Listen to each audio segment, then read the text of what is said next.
where she talks about, the troubles that she's been through in her life and then reconnecting with the sea. I think I call her a human mermaid because she feels most comfortable when she's in the sea.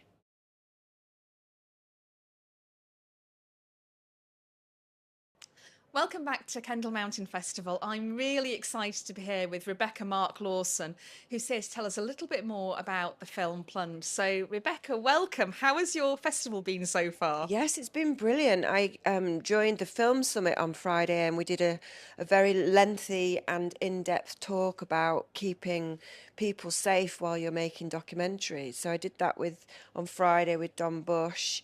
The film summit was really great actually. And we think we screened the film about 4 times, which has been brilliant. Yesterday we were a part of the swim session in the town hall, and Katie and I were on stage and we showed the film.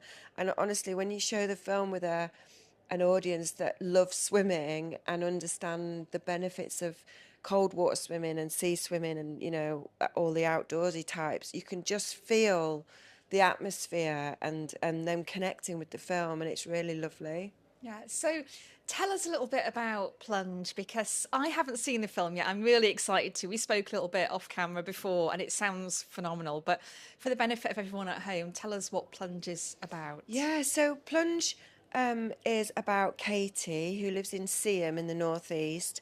And in 2020, she got in the sea and learnt how to sea swim, basically, and it changed her whole life.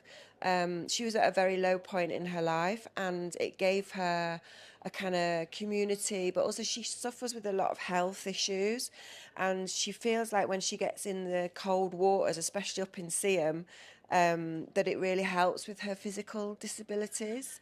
Um, so Ellie, who's our director, she swims with Katie, and so Ellie developed a relationship with Katie, and then Ellie's an amazing animator, and we've worked together before on a couple of projects, and we thought, yeah, there's a story here.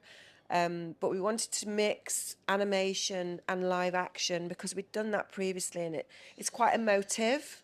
So what we thought was our approach to the film was anything live action is going to be on the shore, and anything animation is going to be under the water.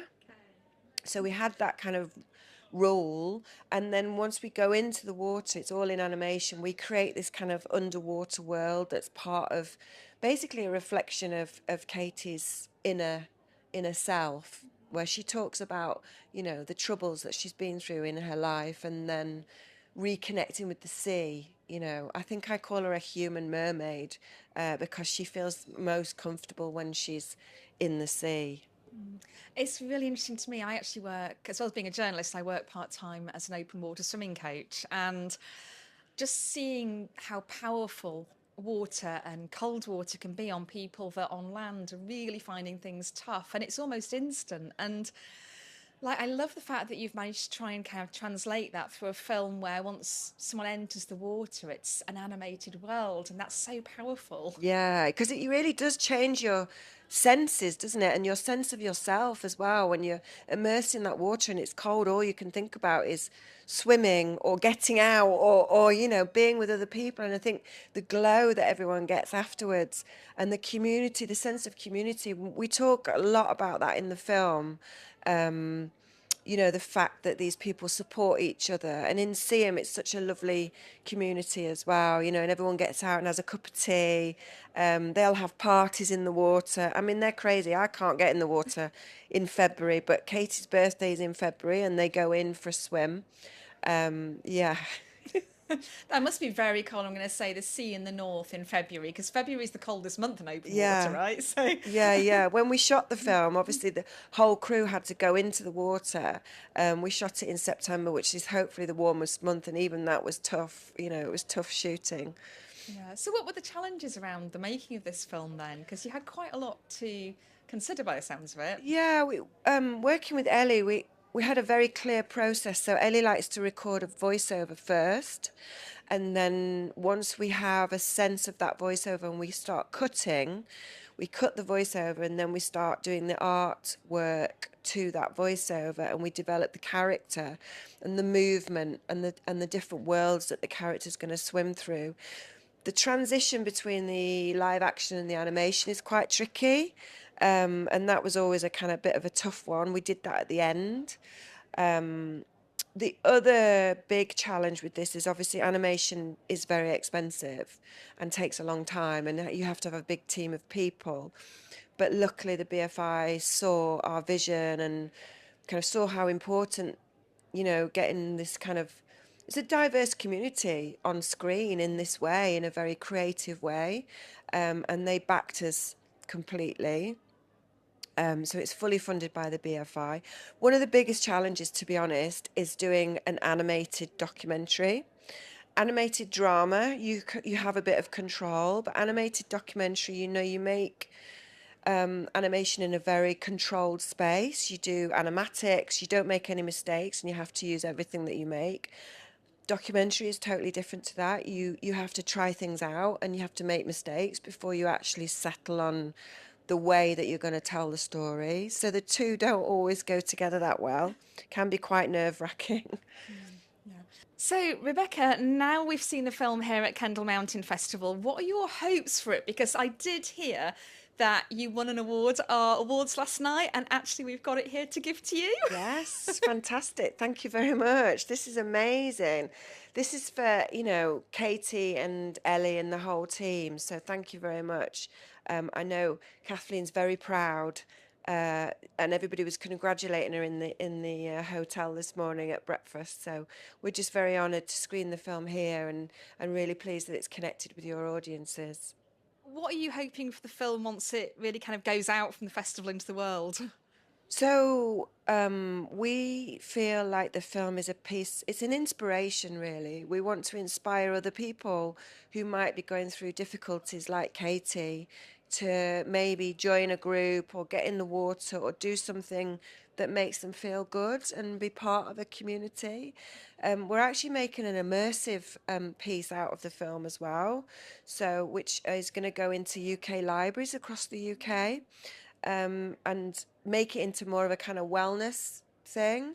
So just an inspiration, really. So we're going to have screenings around the country, usually in water locations where we have a swim afterwards, and just facilitate people getting into the water. Yeah, I love that the film is not only an inspiration, but you're going to use it as a way of actually helping people to do what's covered in the film and Yeah, for hopefully have sure. that transformation for themselves. Yeah, I mean, I think if you make a film, it's only any good if you do some impact around it, and film is such a great way to bring people together, to give you a feeling and an understanding of somebody's struggles, but then have an uplifting ending and use it as a piece of inspiration to help people. Yeah.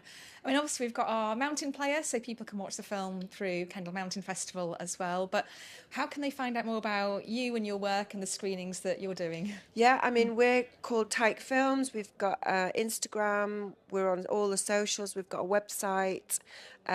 It's going out to. It's currently playing in Dock NYC. So the director got to go to New York, and I came to Kendal, which is brilliant. I much prefer We to. love I Kendal. much prefer to be here than New York, but so the film's touring internationally at the moment. It's doing really well on the festival scene. We're hoping it'll end up on a platform somewhere, where people will be able to access it. Yeah, something like Waterbear or Guardian or something like that. But yeah, the impact work that we're doing around that. So yeah, just tykefilms.com. All the info's on there. Fantastic. And I believe we've got another interview on our films list here with, I think Katie has done an interview with us as well, so we can watch that, obviously. So how does the rest of the festival look for you? It's the final day today, so what have you got planned?